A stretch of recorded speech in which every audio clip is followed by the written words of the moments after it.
Perkenalkan, kami dari kelompok 3 yang beranggotakan 6 orang.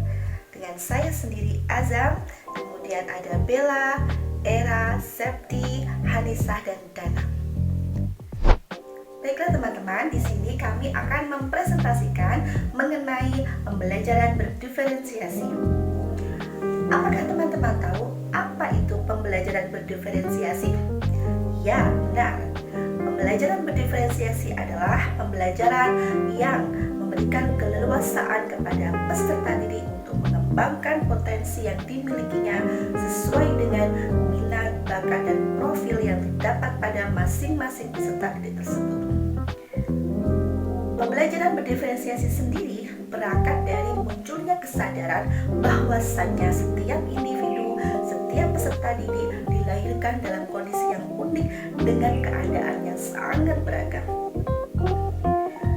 Teman-teman perlu tahu bahwasanya dengan adanya hal tersebut, seorang guru diharuskan mampu untuk memahami dan menerima segala perbedaan yang ada pada peserta didiknya. Pembelajaran berdiferensiasi sendiri dilatar belakangi oleh 4 faktor. Apa itu? 1 adalah sistem ekologi, dan yang kedua adalah multiple intelligence atau kecerdasan majemuk, dan yang ketiga ada ZPD, zone of proximal development, dan yang keempat adalah gaya belajar atau yang bisa disebut dengan learning modalities. Baiklah teman-teman, untuk selanjutnya untuk mengulas apa pengertian beserta contoh dari masing-masing 4 faktor yang melatar belakangi perkembangan berdiferensiasi akan dibahas oleh teman kelompok kami.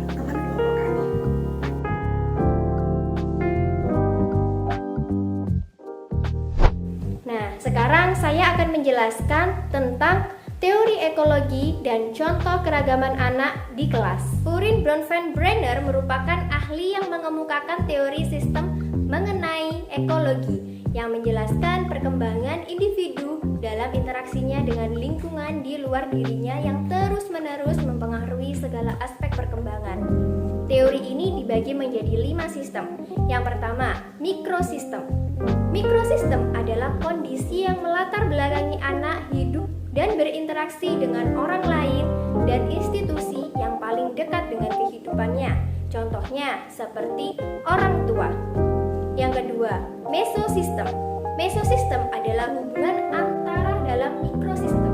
Sebagai contoh, orang tua dan guru berinteraksi dalam sistem sekolah. Yang ketiga, ekosistem. Ekosistem adalah sistem yang berisi sejumlah kondisi yang mempengaruhi perkembangan anak di lingkungan rumah. Namun, anak di sini tidak terlibat dalam satu peran langsung. Sebagai contohnya, karena adanya kondisi kemiskinan dalam keluarga tersebut, anak terpaksa harus bekerja untuk mencari uang dan tidak melanjutkan sekolah.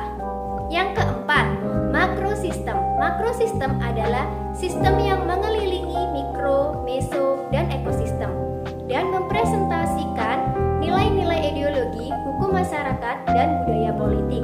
Sebagai contoh, anak Indonesia tidak sama dengan anak Amerika. Yang kelima, kronosistem. Kronosistem adalah dimensi waktu yang menuntut perjalanan setiap level sistem dari mikro dan makro. Sistem ini juga mencakup berbagai peristiwa hidup. Saya akan memberikan contoh keragaman anak dalam suatu kelas berdasarkan teori ekologi. Ada salah satu siswa kelas 3 di suatu sekolah dasar yang bernama Salsa. Salsa lahir dari keluarga yang kurang mampu dan berlatar belakang broken home. Ia tinggal bersama ibunya dan ia anak semata wayang. Ayah kandungnya telah menikah lagi. Dalam 2 minggu sekali, ia juga berkunjung ke rumah ayahnya. Ia juga berkenalan dengan baik bersama ibu tirinya, dan ia juga sering bermain dengan saudara tirinya ketika berkunjung ke rumah ayahnya. Salsa tinggal sendiri bersama ibunya dan harus membantu ibunya dalam berjualan karena kondisi ekonomi keluarga. Sehingga sebelum berangkat sekolah, Salsa selalu membawa dagangan kue ibunya untuk dijual ke sekolah. Di sekolah, Salsa kurang bersemangat dalam belajar dan sering mengantuk. Karena sepulang dari sekolah, ia langsung bermain dengan teman-teman tetangganya. dan pada malam harinya ia membantu ibunya untuk membuat kue yang akan dijual pada keesokan harinya. Setelah membantu ibunya, biasanya ia langsung beristirahat dan tidur. Ia tidak diajarkan oleh ibunya kedisiplinan, sehingga ia juga sering tidak mengerjakan tugas yang diberikan oleh gurunya. Ibunya pun tidak mengontrol belajar anaknya. Baginya yang terpenting adalah mencari uang untuk makan dan kehidupannya. Pada rentang waktu yang cukup lama, kehidupan Salsa dan ibunya tentunya mempunyai pandangan tersendiri terhadap pendidikan, kehidupan sosial dan budaya, dan sekitarnya, sehingga membentuk pribadi Salsa yang saat ini. Sedangkan Dina, teman sekelas Salsa, adalah anak dari keluarga yang berada, dan kedua orang tuanya adalah orang yang berpendidikan tinggi. Dina tinggal bersama kedua orang tuanya dan juga neneknya. Dina adalah anak kedua yang memiliki kakak perempuan. Saudara ayah Dina sering mengunjungi rumahnya dan ia juga senang bermain ketika ada sepupunya. Dina ini adalah anak yang disiplin dan rajin belajar karena kedua orang tuanya menerapkan hidup disiplin bagi semua anaknya. Dina juga diajarkan kemandirian sejak dini. Ia terbiasa mencuci piring setelah makan dan menyapu rumah setiap pagi. Dina mengikuti beberapa les mata pelajaran. Sepulang sekolah, Dina harus pergi lagi ke bimbel dan di rumah pun ibunya selalu mengecek tugas-tugas yang Dina dapatkan dari sekolah dan mereka belajar bersama. Pada rentan waktu yang cukup lama, kehidupan Dina dan ibunya dan keluarganya tentunya mempunyai pandangan tersendiri terhadap lingkungan, pendidikan, kehidupan sosial, dan budaya di sekitarnya, sehingga membentuk pribadi Dina yang saat ini.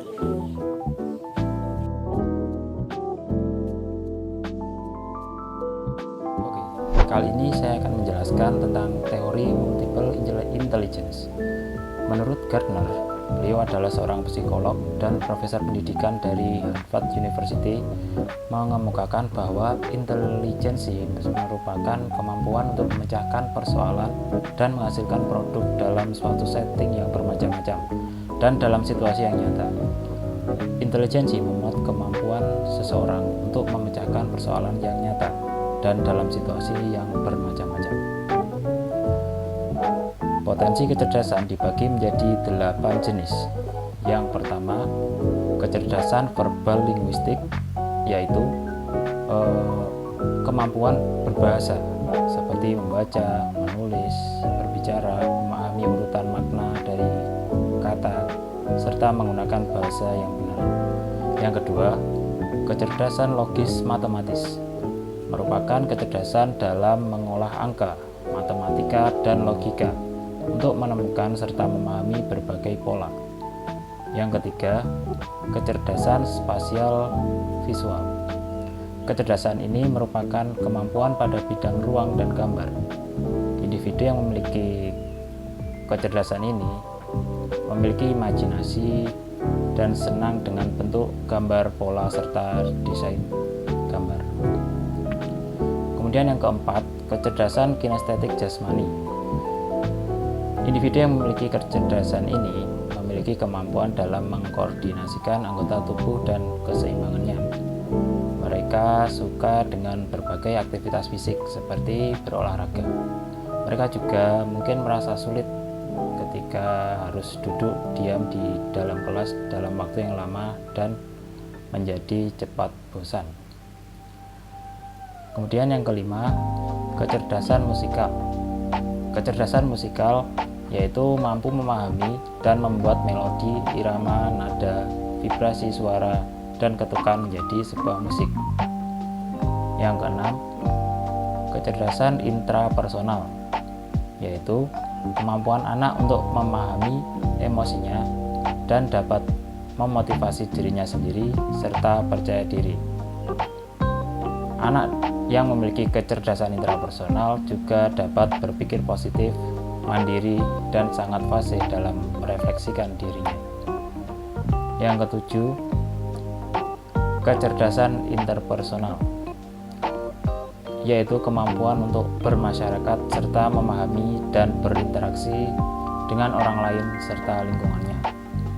Mereka yang mempunyai kecerdasan ini mampu bekerja, berinteraksi, dan berhubungan baik dengan orang lain. Suka bekerja sebagai tim, memiliki banyak teman, dan sering menunjukkan empati kepada orang lain. Yang kedelapan, kecerdasan naturalis, yaitu kemampuan anak untuk mengenali dan mengelompokkan berbagai hal di lingkungan sekitarnya. Mereka juga tertarik dengan hal-hal yang terjadi di alam semesta. Kecerdasan naturalis merupakan kemampuan anak untuk tertarik dan mencintai lingkungan serta makhluk hidup. Mereka sangat nyaman berada di alam terbuka, peduli terhadap lingkungan, dan dapat mengenali jenis-jenis flora dan fauna di sekitarnya. Contoh teori multiple intelligence di kelas, yaitu di dalam kelas ada siswa yang bernama Aan dan Budi. Aan dan Budi merupakan siswa yang kelas 5 SD. Mereka mempunyai kecerdasan yang berbeda. Aan merupakan anak yang introvert atau pendiam. Namun di sisi lain, Aan sangat pandai dalam pelajaran matematika. Karena Aan suka menghitung dan bermain game teka-teki yang mengasah otaknya. Ketika mendapatkan pelajaran matematika, Aan tampak antusias dan dibuktikan dengan mengumpulkan tugas paling cepat dan benar di antara teman-teman yang lain. Tak heran jika Aan mendapatkan nilai matematika yang bagus. Selain itu, Aan juga sering membuat gambar atau pola-pola gambar yang unik di bukunya. Teman-teman Aan juga menyukai hasil gambarnya. Sedangkan Budi merupakan anak yang ekstrovert. Ia memiliki banyak teman, baik di kelas maupun di luar kelas. Budi sangat pandai dalam bermain sepak bola. Ia bahkan tergabung di dalam klub bola di daerahnya dan seringkali mendapatkan juara. Di sekolah, Budi sangat suka berinteraksi dengan teman-temannya. Namun di sisi lain, Budi adalah anak yang cepat bosan ketika dia harus mendengarkan ceramah dari guru di dalam kelas, dan dia lebih menyukai ketika ada belajar kelompok atau belajar yang dilaksanakan di luar kelas. Dari kedua kasus tersebut dapat disimpulkan bahwa Aan memiliki kecerdasan intrapersonal dan kecerdasan logis matematis yang dominan. Sedangkan Budi memiliki kecerdasan interpersonal dan kinestetik jasmani yang baik. Pada dasarnya, semua orang memiliki 8 potensi kecerdasan. Semua memilikinya karena manusia memiliki struktur otak yang sama. Hanya saja, tingkat intelijensi itu tidak terasa semuanya dengan baik.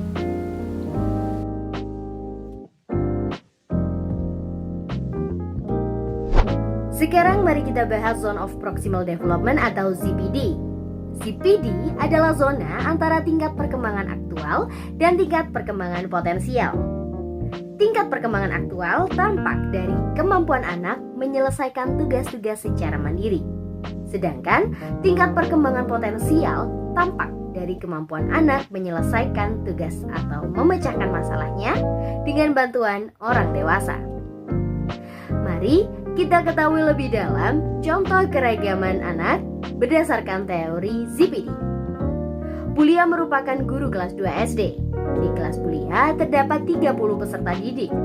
Namun, ternyata pada kelas Bulia ada 3 peserta didik yang perlu bimbingan khusus karena belum bisa menangkap materi pembelajaran dengan cepat seperti teman-teman yang lainnya. Ketiga peserta didik tersebut adalah Adi, Indah, dan Bagus. Adi dan Indah merupakan anak yang pendiam, sementara Bagus adalah anak yang suka beraktivitas fisik. Ia kurang bisa fokus untuk menerima pembelajaran. Ketika kelas 2 sedang belajar matematika mengenai bangun ruang, Adi dan Indah merasa minder karena tidak bisa menjawab soal yang diberikan oleh guru. Sementara Bagus, ia beberapa kali berlarian dalam kelas dan tidak fokus dalam pelajaran sehingga Bulia harus sering-sering mengingatkannya. Karena Adi, Indah, dan Bagus perlu bimbingan tersendiri, maka ketika peserta didik lain mengerjakan secara mandiri, Bulia mendekati Adi, Indah, dan Bagus untuk membimbing mereka mengerjakan soal sesuai kemampuan mereka. Nah, dari penjelasan tersebut kita bisa melihat perbedaan dari dua tingkat perkembangan. Tingkat perkembangan aktual telah tercapai oleh 27 peserta didik Bulia, sementara 3 lainnya yaitu Adi, Indah, dan Bagus pada tahap tingkat perkembangan potensial. Ketiganya memerlukan bimbingan khusus dari Bulia untuk memaksimalkan potensi yang mereka punya. Nah, jarak antara 27 peserta didik dengan Adi, Indah, dan Bagus dinamakan dengan ZPD atau Zone of Proximal Development.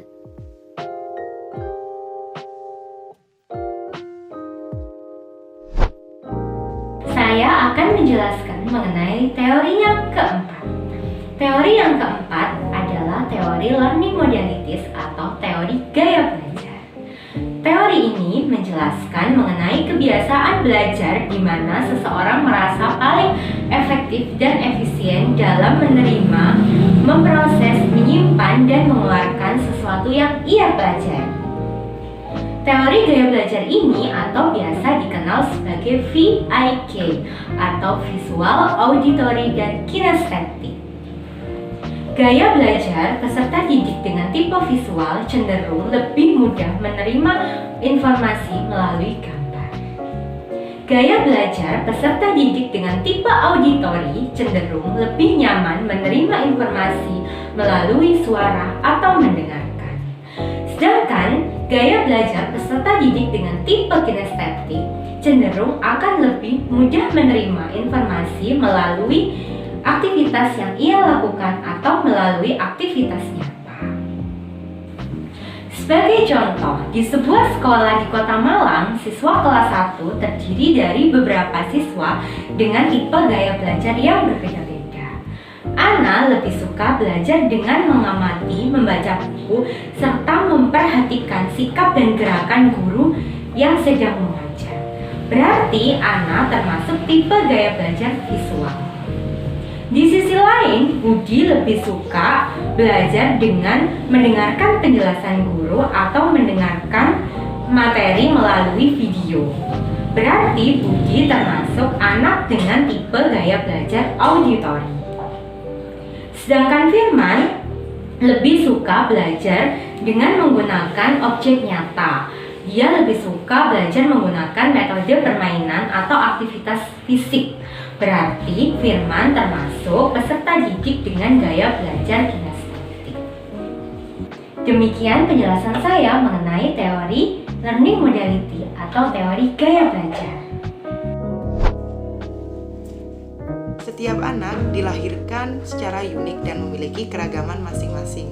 Tugas kita sebagai seorang guru adalah mengetahui hal tersebut secara mendalam dan dapat menyikapinya dalam proses pembelajaran. Pembelajaran berdiferensiasi adalah serangkaian keputusan masuk akal yang dirancang oleh guru yang berorientasi kepada kebutuhan peserta didik. Sebagai seorang guru, seyogyanya kita mengetahui kesiapan belajar peserta didik kita dari berbagai keragaman karakteristik yang membentuknya. Tidaklah sulit bagi seorang guru dalam menyampaikan ilmu pengetahuan kepada siswa jika mengetahui bagaimana kesiapan belajar peserta didiknya. Akan lebih mudah juga dalam mengakomodir siswa dalam kebutuhan tertentu sesuai dengan keberagamannya. Nah, langkah awal dalam mewujudkan pembelajaran yang optimal yang selaras dengan berbagai keberagaman siswanya, yaitu guru harus membuat pemetaan kepada siswanya. Misal, guru membuat sebuah instrumen asesmen diagnostik kognitif maupun non-kognitif dengan berbagai pertanyaan kunci. Nah, melalui pemetaan ini diharapkan guru mampu menggali kesejahteraan psikologi siswa, sosial emosi siswa, kondisi dan peran keluarga, dan kondisi peran guru dan teman di sekolah. Setelah melakukan pemetaan kepada siswanya, selanjutnya guru melakukan komunikasi kepada dewan guru yang lain dan kepala sekolah, tentu saja kepada orang tua juga.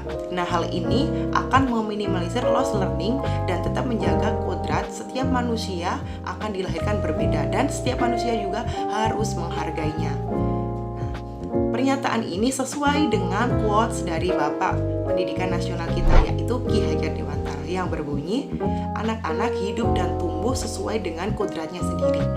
Pendidik atau guru hanya dapat merawat dan menuntun tumbuhnya kodrat itu. Sekian dari kelompok 3. Mohon maaf apabila ada salah kata. Terima kasih. Wassalamualaikum warahmatullahi wabarakatuh.